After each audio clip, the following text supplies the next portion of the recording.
So remember when I told you on my last video na maghahanap pa ako ng mga companies na possible na nag-hire ng mga panibagong applicants? Guess what?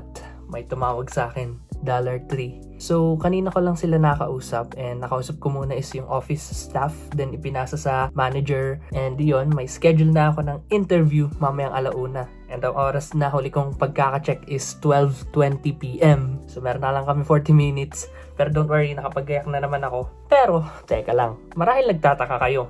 Paano't napunta tayo sa $3 samantalang dun sa nakaraan nating video, nag-apply tayo sa Car Wash Ganda Company? Paano't nangyari lahat ng ito in this video? Well, let me just give you a quick recap. So after I ended my video recording from yesterday, from my previous video, I continued on searching for more jobs. Yon, nakikita niyo naman. Pero hindi muna talaga ako naghanap ng job. Nagpunta muna ako ng thrift store, nagtingin-tingin. Ang plano ko talaga kasi is mag-basketball na lamang ako. Bibili lamang ako ng basketball dun sa thrift store, then maghahanap ng public court, then maglalaro. Pero imbes na yun ang ginawa ko, parang naisip ko na lamang instead, what if imbes na mag-basketball ako, maghanap na lang ako ng iba pang mga companies na possible na nag-hire ng panibagong applicants. And so, I did that. Umikot ako halos sa pali-paligid kung saan-saan. Nag-try din ako mag-apply dun sa mga thrift stores. Well, tinignan ko muna kung hiring sila, of course. Unfortunately, no luck in terms of those. Napadpad na ako kung saan-saan until natagpuan ko yung sa $3, and it turns out that they are hiring for part-time positions. So, tinry ko. Pagkapasok ko sa loob, kinausap ko yung office staff. Then, tinanong ko kung sino yung store manager nila. Then, dinirect ako nila sa kanilang store manager. Nagkausap tungkol sa availability ko, kung available ba akong makapag-work kahit holidays, kung available ba ako kahit part-time position lamang kahit wala pa silang full-time, and i-discuss sa akin yung mga schedules ng mga closing shifts, mga morning shifts, and yung mga afternoon shifts, mga ganun. And yun, kung paano raw ako pupunta dito kung sakali, paano ang magiging setup, then yun, tatawagin na lang to ako. Yun naman ang lagi nilang kalakaran dito. Well, syempre, pumipili pa naman sila ng mga applicants based sa mga nagtatry mag-apply ng mga trabaho. And balik tayo ngayon sa present, which is yung ngayon, right now. So, tumawag sila kanina, mga alas 8. After nun, medyo nagkaroon pa ako ng hesitancy kasi what if scammer to? Kasi syempre, tumawag lang sa akin, Dollar Giant. So wala akong proof or evidence na tunay ba talagang ito talaga yung in-applyan ko kahapon, ito ba yung $3? Well, nagkaroon ako ng konting gut feeling na baka ito naman talaga sila. Kasi Dollar Giant nandun na sa pangalan nila eh. Pero yun, hindi ko muna kinallback. Inantay ko muna si Daddy umuwi. Then pagka uwi ni Daddy, tinanong ko, Daddy, sa tingin nyo, hindi ba scammer to? Tunay ba tong $3 o tunay bang Dollar Giant na company ito? Sabi sa akin ni Daddy, try ko raw tawagan. Tinry kong tawagan, then sumagot. So, na-recognize ko yung voice na sumagot kasi yun din yung nakausap ko kahapon. Ganun yung boses halos. And yun, kinausap ko, sabi ko, hello, I'm sorry I wasn't able to respond to your call from earlier. Ayun, ipinasa nila sa kanilang manager, and yun, nagkausap kami, and may meeting na ako mamayang alauna. Anong oras na? Hindi ko pa na-check ang oras. I'll see you guys later. Balitaan ko na lang kayo.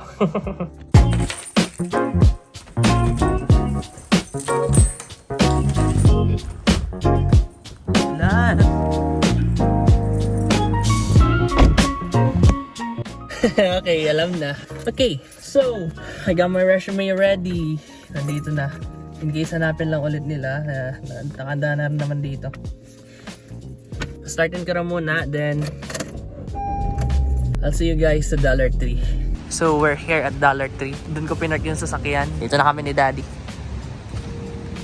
Let's see na lang kung anong mangyayari.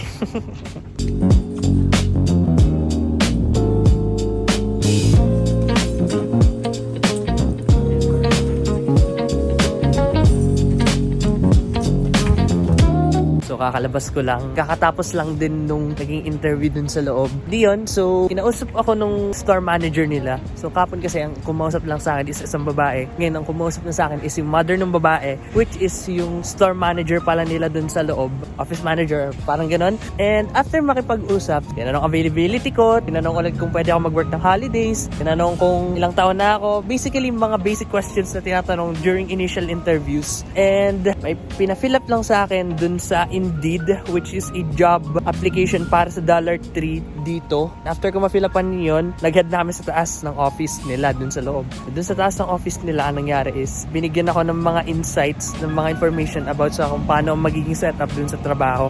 nagkaroon ng konting conversation, konting questionings regarding sa akin. Binigyan nila ako ng job offer, which is yung email lamang na kailangan kong basahin, yung mga terms and conditions, bago ako umagree na tanggapin na talaga yung trabahong iyon. So yun, binasa ko kung ano-ano.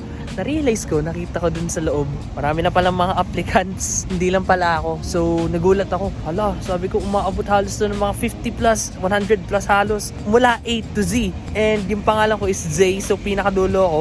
And binigyan din pala nila ako ng mga heads ups na halimbawa bawal mag-sick leave during ngayong season kasi winter na ngayon dito. So hindi mo na sila nag-aalaw ng mga sick leaves. And at the same time, nalaman ko rin na seasonal lamang yung pagtatrabaho. So since seasonal lang, parang ang binigay na muna sa aking weeks is hanggang December muna. So November na ngayon, meron muna akong 6 weeks para malaman nila kung papayagan ba nila akong magpatuloy dun sa job na yun or hindi. So tinanggap ko na rin kasi para din sa experience at para may mailagay din ako sa resume ko in case mag-aanap ako ng panibagong trabaho. Kahit 6 weeks, mabuting experience na rin yun para malaman ko ba ang way ng pagtatrabaho dito sa Canada. So goods na rin. And yun, dun na natapos yung usap namin. So ang sabi lang sa akin is bumalik daw ako sa Wednesday, sa November 19th, and dapat naka-green shirt daw ako and naka-black or blue na trousers. Kasi yun na raw ang training ko, and ang training ko is aabutin ng mga 4-hour shift. And that ends it all. So ayan, dito na ako sa sasakyan. Ako ulit ang magdadrive. Pagdadrivein ulit ako ni Daddy. So yung may papayo ko lang sa inyo is huwag kayong susuko sa paghahanap ng trabaho dito kasi hindi sa lahat ng oras papalarin kayo sa paghahanap ng trabaho. Yung iba, inaabot minsan ng mga 2 buwan, 3, o mahigit pa, minsan 1 taon. Mas malala pa yon. Ganun talaga, hindi naman natin masasabi. Kaya ituloy mo lang din ang paghanap. Go lang ng go and mahanap mo rin ang trabahong nakalaan para sa'yo. Siguro nga $3 ang nakalaang trabaho para sa akin. I think I'm going to end this video right here. Pauwi na kami ni Daddy. I hope you like this video, and if you did, make sure to leave a like, subscribe, share nyo, ring that bell. Ting ting ting. Hala na kayo. See you guys in the next one. Goodbye.